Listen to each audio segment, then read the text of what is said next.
We had the opportunity to speak with Senator-elect Tito Sotto on the impeachment proceedings and other key issues. Senator-elect Tito Sotto criticized the Senate's handling of the impeachment complaint against Vice President Sara Duterte, saying the process veered away from constitutional procedure. Sotto questions the decision to return the articles to the House without even initiating a proper trial. He emphasizes that such actions should follow hearings from both sides, not be decided preemptively. Now, let's take a look at that interview. Alam po natin, ang daming kaganapan, 19th Congress pa lang, and it is wrapping up in this manner. I mean, you on the sidelines, what are you thinking of what's happening at the Senate? Ang daming interpretations ng parliamentary procedures. Here and there, at ang daming katanungan. Everybody's confused. Given your experience, ano pong palagay po ninyo sa mga nangyayari? Tama ba ang nangyayari sa Senado ngayon? Hindi. I'm quite disappointed because there were procedures that were not followed as early as February when the articles of impeachment was transmitted to the Senate. No? But before that, bago yung articles of impeachment, nung namomonitor ko ang mga procedures sa Senate, may mga improvements na dapat ginawa nila or gawin. Or all they have to do is follow the old style, as old-timers, which I did. I served 9 Senate presidents. So when I became Senate President, and I was majority leader before that, I made sure that the rules are followed. Rule number 1, sabi ro sa Constitution, sabi sa rule, 3:00 ng hapon, session kayo eh. Bakit 3:30 na, wala pa kayo? Di ba? Yung mga ganun kasimple. So, nung panahon ko, hindi pwede yun. For 4.5 years, 3 o'clock, I will bang the gavel. Yun ang rule talaga. Lahat ng plenary hearings, dapat 3 o'clock. 3:00, nag-uumpisa ka dapat. Yung oath-taking nga po, parang 4:30. Basta late sila no? Doon pa lang medyo, sabi ko nga, disappointed ako. Sabagay, kanya-kanyang style yan. Gusto nila, style sila tardy. Okay lang, sige. Pero, so, if you ask me, anong opinion ko, yun nga, those were part of the disappointments, I could say. Now, when it comes to the goings-on lately, yung February 5 na sinubmit ng articles of impeachment sa Senate, I said I was disappointed because I was expecting the Senate, through the Senate leadership, and in this case, the Senate President, who received it from the Senate Secretariat after it was transmitted by the HOR, should have informed the Senate and officially referred it to the Committee on Rules. The Rules Committee kasi should handle that. And it's headed by the Majority Leader. Hindi po ba magko-convene muna yung court bago ipasa sa Committee on Rules? Hindi. Dapat yung Committee on Rules ang pagpapasahan mo. At yung From the HOR? Yes. Sabi ni... No. So do the Senate. And the Senate leadership must refer it to the Committee on Rules. Yun ang tamang procedure. Alright? Why? Kahit yung simple na bill ganun ang ginagawa mo on first reading.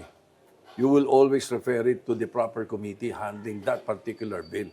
How much more articles of impeachment? So, mapapagbintangan ka, inupuan mo. Because you did. You had 3 hours to do that. They received it at 4 p.m. They ended the session around 7 o'clock. Parang may sinabi po si Senate President Chis Escudero na sa Committee on Justice ni-refer at yun ang pagkakaintindi niya na dapat sa Committee on Justice. I doubt if they really did that, na re-refer sa Committee on Justice. Hindi rin. They did not refer it to any committee. There was no referral. All right? Now, whatever reason they are saying or they are using, pagdating ng June 3, ginawa nila yung dapat gawin ni-refer sa Committee on Rules. Pero when did they do that? How many months after? Hindi nakakapagtaka na kaming mga veterano of 2 impeachment proceedings, magtaka. at maging disappointed on how it's being run. Pero yung pag-remand back to the House of Representatives, is that even legal? A legal option for the Senate to do as an impeachment court? Probably yes, if they have reviewed and started the impeachment. You know? Para mong nasabi, ang laman nun, hindi ka pa kayo nag-trial. Hindi nyo pinakinggan yung articles. Hindi pa sinubmit. No? So, no, but even beyond that, no, not beyond, even before that muna, dun muna ako sa aking punto, which is, how did you do it? What did they do? They called for an impeachment court, nag-oath-taking, pagkatapos nag-motion sa loob ng impeachment court.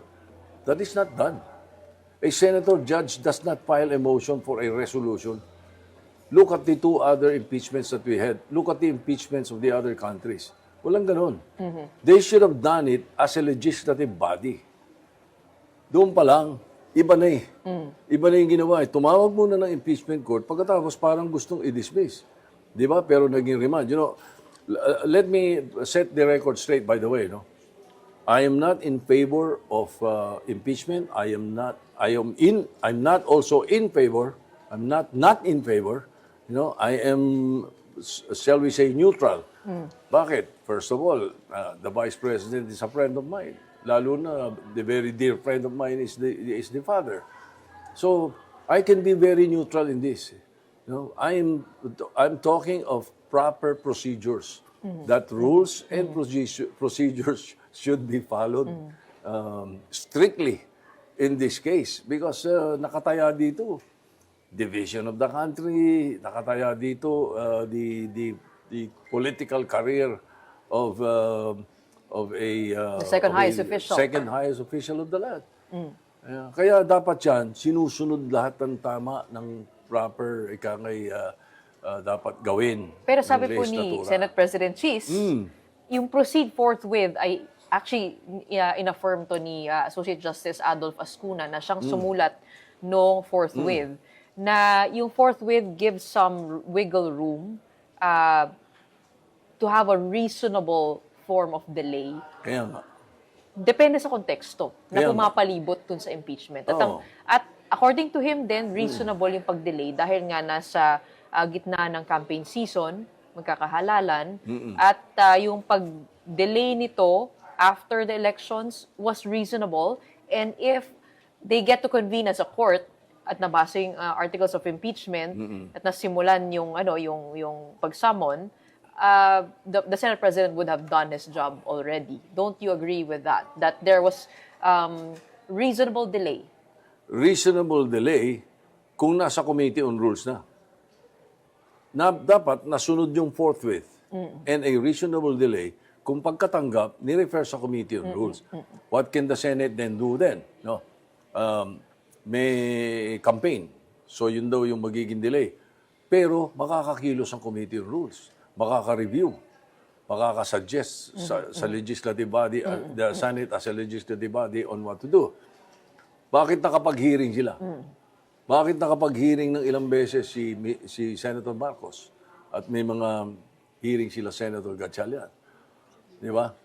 Oh, sa aking in pagkakaalala, other words, dapat nasunod yung forthwith.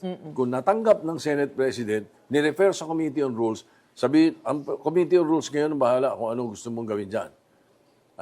Reviewin ninyo, padala nyo sa amin ng kopya, pag-aralan na namin yan. So, pagdating niyang gusto nilang mag-remand, June 3 lang nila pinag-usapan sa Committee on Rules, nag-conduct sila as an impeachment court. It becomes premature to take the allegations of the content of the articles of impeachment without conducting a trial or an inquiry at the very least. Dapat nag-trial or nag-inquiry sa laman. Bago mo sabihin na hindi, mali itong laman. Pinag-usapan niyo ba? Akala ko ba hindi niyo ni-repair? Ano bang papel ng Committee on Rules?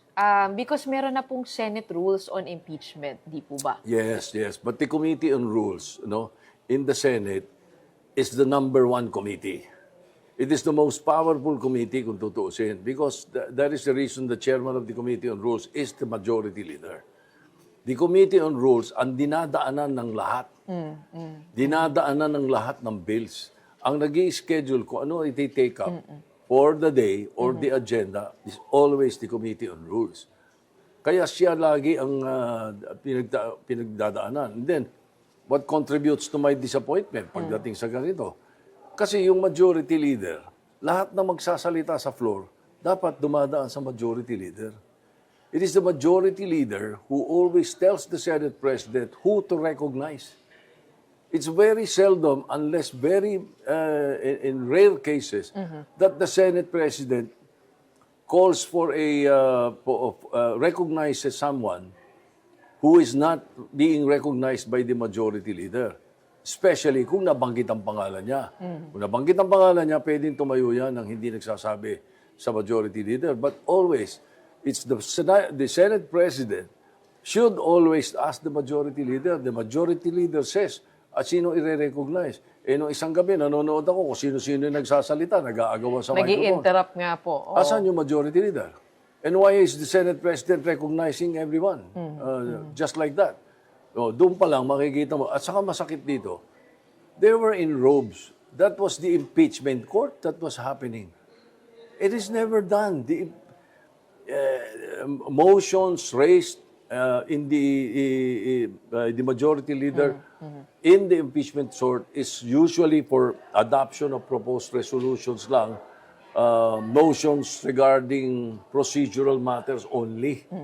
Kahit yung mga senator judges cannot just stand for and come up with any motion. In the impeachment court, it is reserved to the prosecutors and the defense lawyers. Ganun ang dapat na procedure doon. So what I'm saying is that as a legislative body, they should have discussed that, and instead not going into the impeachment court and coming up with so many ideas and remand. Yun ang punto ko doon. Okay, bago po natin puntahan yung pag-file ng motion, gusto ko actually tanungin. Kasi nag-viral po yung video ni Senator Joel Villanueva instructing Senator Amy Marcos na magsalita na, na i-interrupt niya si Senator Risa. I mean, it is within their power, or it isn't really illegal to talk like that. But it gives the impression that merong kuntsabahan sa mga senador kasi may coaching na nangyayari. Yun ang legal po ba yun? Yes. You cannot help. Hindi mo masisisi ang mga tao na magbintang na sabihin na gano'n. Na merong ang senaryo kayong gustong gawin. May playbook. Oo, may playbook. Sapagkat kitang-kita. And when somebody has the floor, bakit mo pa agaw yung floor? Kaya nga tama yung sinasabi ni Senator Risa Ontiveros. I have the floor, bakit sumisingit kayo? Well, she was just polite. Hindi niya sinabi yun. Sinabi lang niya, I still have the floor, Mr. President. Dapat yun, the Senate President did not recognize anybody because she had the floor. Yun ang tamang parliamentary procedure. And ang nangyari doon, si Senate President ay nag-suspend na lamang ng sesyon at binigay niya yung mikropono kay Senator Amy Marcos. So, hindi dapat ganon. Hindi dapat ganon. Dapat pinatapos mo yung may hawak ng floor. Like, for example, in that case, Senator Risa, dapat pinatapos mo yun. Patapos nun, saka ka mag-suspend. Bali ko sana nagkakagulo, may emergency, kailangan ka mag-suspend kahit may nagsasalita. Pwede. Pero hindi eh. Yung nabanggit po ninyo tungkol sa pag-file ng motion, actually, sabi po ni Associate Justice Ascuna muli, that the Congress can promulgate its own rules on impeachment to effectively carry out the trial. Nasa Article 11, Section 3, Subsection 8 po yun. Pero, ibig sabihin, actually, din sinabi ni Senator Tolentino kanina na may sariling rules ang itong as an impeachment court, and they can say na pwede silang gumawa ng mga yung pagre-remand o yung mga order nila, which is yung nangyari doon dahil sa pag-file ng motion.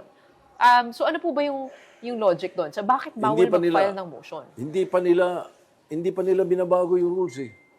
I am the author of the impeachment rules eh. Yung kay Corona pa eh. Wala naman silang binago eh. So I don't doon know- po sa I don't know rules where na yun, Senator bawal Tolentino- mag-file ng motion. Walang sinasabi ron na pwedeng basta na pwedeng mag-file ng motion ang senator judge. Walang sinasabing gano'n doon. Simple. The senator judges can ask questions for clarification. Ganun lang. But isn't that what they did? To the defense, to the prosecution.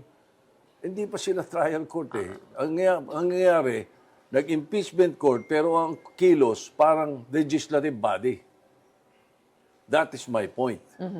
And that should not have been the case. They should go have into discussed trial it. first. They should start the trial. And look at the allegations. And then you can say now that hindi, mali, remand natin. Di ba? Kasi ang narinig ko, the other, was it this morning or yesterday? Ang sinasabi is deemed red. Ay, hindi pwede yun. Articles of impeachment ito, deemed red. Hindi mo binasa. Paano nila babasahin? June 3 pa lang nila Yun nga ho eh. Hindi rin binasa yung articles of impeachment. Kaya So in nga the future, that could also be questioned. Definitely. Kaya I will not be surprised if people will, especially members of the IBP, who will question this in the Supreme Court, these actuations. Because you need to read the articles of impeachment first before convening the court. Tama po ba? Mauna po yun. They should. Pwedeng, But all processes should dapat.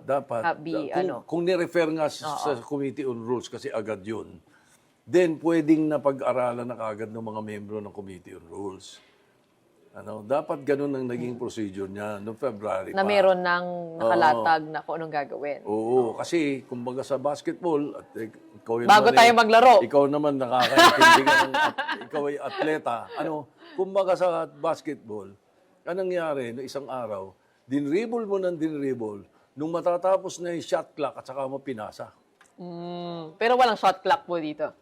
Ay, Parang meron wala. eh. Meron. Oo nga. Meron eh. Dahil supposed to be, January 11, mag-adjourn sila eh. Hindi ba? January 11 ba? Yeah, January 11. Do you think there was grave abuse of discretion? In what sense? Na biglang nag-motion or nag-approve sila ng remand? Kasi sumunod naman sa kanila yung House eh. They can do that if they have already reviewed. I'm not saying that yung remand nila is mali Pwede. They can do that. If they already reviewed. If they went into trial or at least inquiry. Then they could have done the remand. Logically and constitutionally.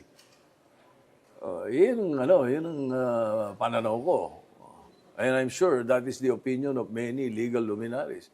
I may not be one, but my 24 years, or 28 years of background in legislation is more than taking up law.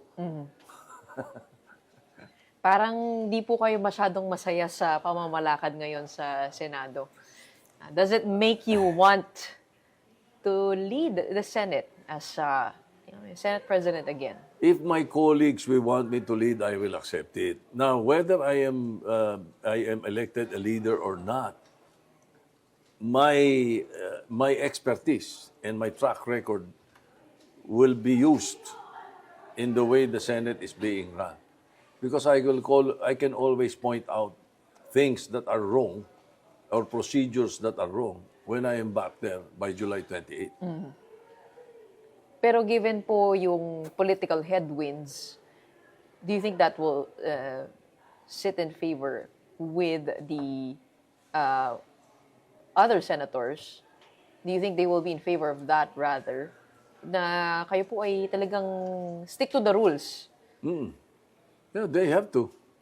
Given the results of the last elections, they have to. with the overwhelming win by the Duterte candidates, yung showing po nila sa halalan, meron pong impression na baka natatakot yung itong mga senador of losing that support by 2028. That becomes a different question or a different issue, I should say. Because ang nangyayari doon, senador ka senador ka ba, ang iniintindi mo, yung political career mo. Hindi yung hinal ka ng tao at yung para what is good for the country. Dapat ang priority, what will be good for the country, what will be good for the people. Di ba? Bahala na kung ano mangyari sa political career ko thereafter. Basta't ako, kikilos ako ng tama. Dapat ganun ang attitude ng senador. Kung sakasakali po, do you think you have enough numbers to become Senate President? Who knows? I don't know. Well, at this point, I can't say. I don't think so. I don't think we have a member of the Senate with more than 13 votes right now, but anything can happen on July 28. If nothing happens by July 28, there can be things that can happen before the end of the year. This is not a permanent. This is not a permanent thing. Hindi ba? Maraming pwedeng mangyari. Hindi natin masabi. Given the way the Senate President, the incumbent, has taken also that seat, medyo mabilisan din yun, ano? Oo. Pero pagdating naman po dito sa impeachment trial, mukhang talagang wala nang choice kundi pag-usapan ito sa susunod na Kongreso. Tama po ba? Kasi mayroon pong dalawang request yung Senado. One is to have the constitutionality certified kung pina-follow nga nila yung rule na only one impeachment case filed in a year. At yung pangalawa ay to communicate with the 20th Congress kung sila ay amenable pa rin to pursuing the impeachment. Mukhang wala nang choice doon sa hiling ng Senado, hindi po ba? Una, winiweigh ko yan eh. Winiweigh ko yung in favor, yung issue na, ito ba crossover? Carry over ba ito o hindi? Nung binapag-aralan ko yan, nung una, ang tingin ko, hindi eh. Pero once you review all the issues, mas mabigat yung baka 60-40. Talagang pwedeng crossover talaga. Pwedeng carry over. Now, in that case, important thing for a senator is you do not lawyer for the defense and you do not lawyer for the prosecution. Senator Judge Kay. So whether it's carried over or if it now, ang importante, kumilos ka ng maayos. Kumilos ka na impartial ka. Pag-usapan mo yung, may articles of impeachment eh.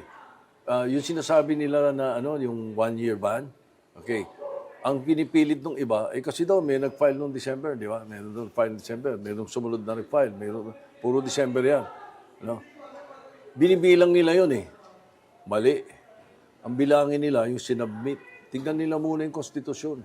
Tignan nila kung kailan sinubmit sa Office of the Speaker. Office of the Speaker, sinubmit January. So kung 1-year ban, from January of 2025. Kaya January 2026 ka pwede mag-file uli ng another impeachment for that particular issue of the impeachment. Kaya yung merong isa ata jurisdictional yung sinasabi nung remand resolution nila, no? Na meron sinasabi na kasi daw tatlo yung nag-file pagkatapos wala lahat yun. Kung o-honor mo yung gano'n, by buwan-buwan, pwede kang filean eh.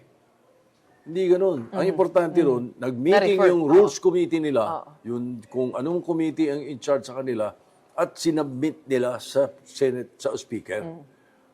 Yun ang dapat i-honor. Sabi niyo po, binushwak ni Senate President Chis Escudero. No, what I said was the Senate leadership bushwhacked the articles of impeachment on day one. Because when they received it, they did not refer it to the Committee on Rules, which should have been the proper action to take. Ano po ibig sabihin ng bushwhack? Inambush. Inambush. Ayun pala yun. Oo.